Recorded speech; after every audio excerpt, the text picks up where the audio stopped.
do me a favor and say your name and spell it for me so I'll have it on tape? Okay. Go ahead anytime you're ready. Whitney, Whitney.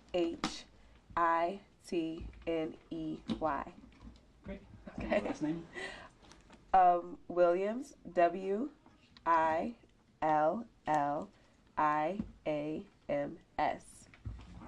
That's spelled right? This will just be a conversation between you two. Pretend this camera's not even here. Okay. Don't bother looking at it. You want me to turn the baby to? Nope, you're fine. You're Okay. absolutely fine right there. That's good. Perfect.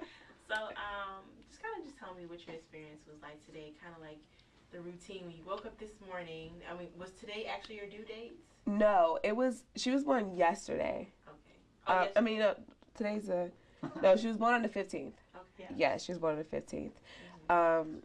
And I woke up at about 7:30 or so, and I heard my mother getting ready for work, and I was having contractions about 2 hours before them, but they were coming about every 30 minutes. And the day before that, we went to the hospital, and I was only 2 centimeters, and the doctor said she was high. So, I thought it might have just been early labor, little Braxton Hicks, something. I didn't think it was, that bad. So I just told my mother before she went to work, I was like, Ma, I think I'm having contractions. So, I need help relaxing, to get my mind right for the pain. And I was like, I don't think you should go to work just yet. So she stayed, and we got on, she put a blanket on the couch, and I laid down, and the contractions kept coming. And then, I just kept relaxing. I was in my head, very quiet, and she would try and read, and then I would, have another pain, and I was like, okay, you gotta help me relax now. And the doctor called. She said, I spoke with her. She said, if it doesn't intensify within the next hour or so, or if it does in the next hour, we might have a baby today. But, I guess the way I sounded on the phone and speaking to her, she didn't think I was in that bad of labor. So she was like, it's okay. You don't have to come in yet. And then about 30 minutes after that, they came every 5 minutes.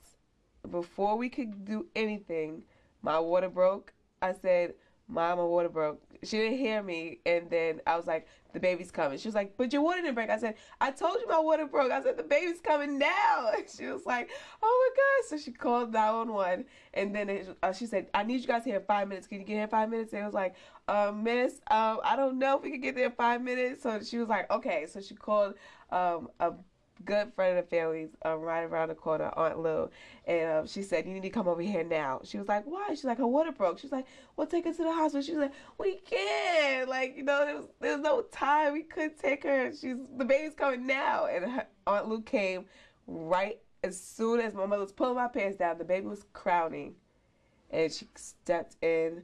I pushed really hard, and she didn't come out because the umbilical cord was stuck around her neck. And Aunt Lou had to put her fingers in between the umbilical cord and her neck so that when I pushed again, it wouldn't tighten. And so she would come out, unwrap the cord, and she gave me the baby, but she wasn't crying. And my mother had her, she was slumped over in her arms, and my mother was like, I hear her heart beating though. So then Aunt Lou took her pinky and put it in her mouth, and she gagged and she started crying. We put her on my chest. The fire department came first, and everything was good after that. They came 2 minutes after, and then the EMT people came, cut the umbilical cord, and then rushed us to the hospital. Then she was 8 pounds, 12 ounces, and not a tear. So quiet, so happy. Yes.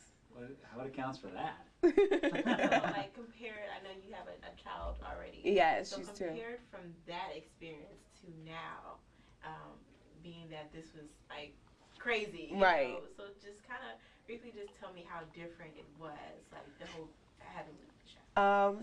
The only difference, there was maybe about 2 or 3 differences from this one and my first Destiny 2 years ago.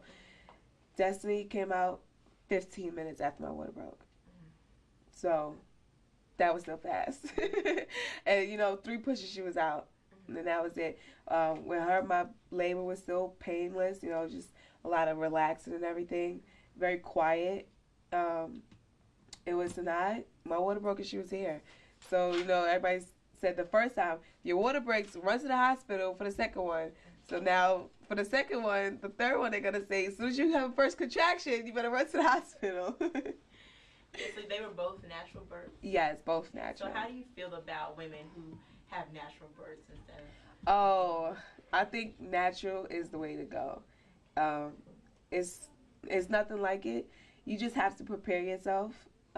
If you can find classes, or anything where they will help you to prepare for natural labor, it's all about just getting in your head and relaxing. It's a mind thing, just knowing that you can do it, and you can do it. So I was reading a couple of statements that you said. So you said that you wanted something like this to happen. I did. I wanted a home birth. I wanted that experience, natural, maybe a water birth, something like that. A friend of ours had just had a water birth, and I was like, I would like having that experience.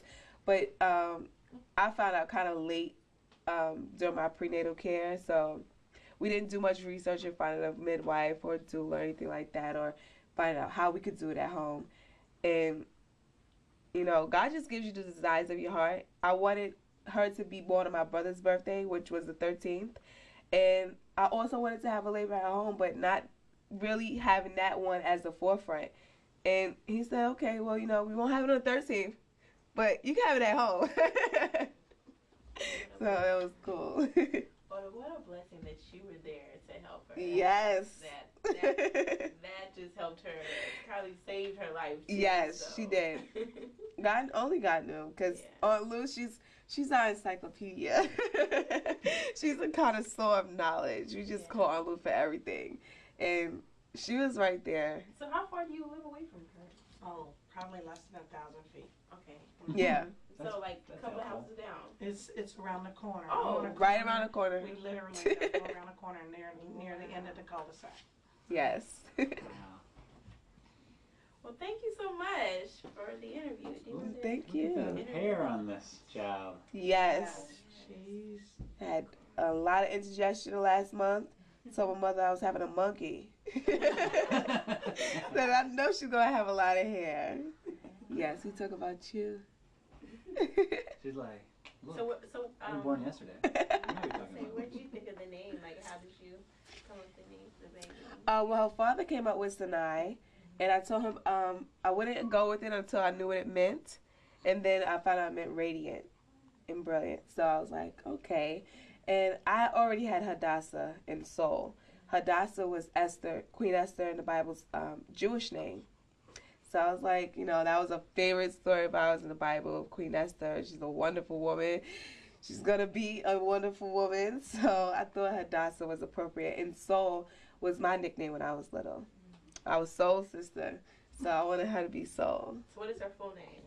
Sinai Hadassah Soul Williams. Yes. Wow, beautiful name. Thank you.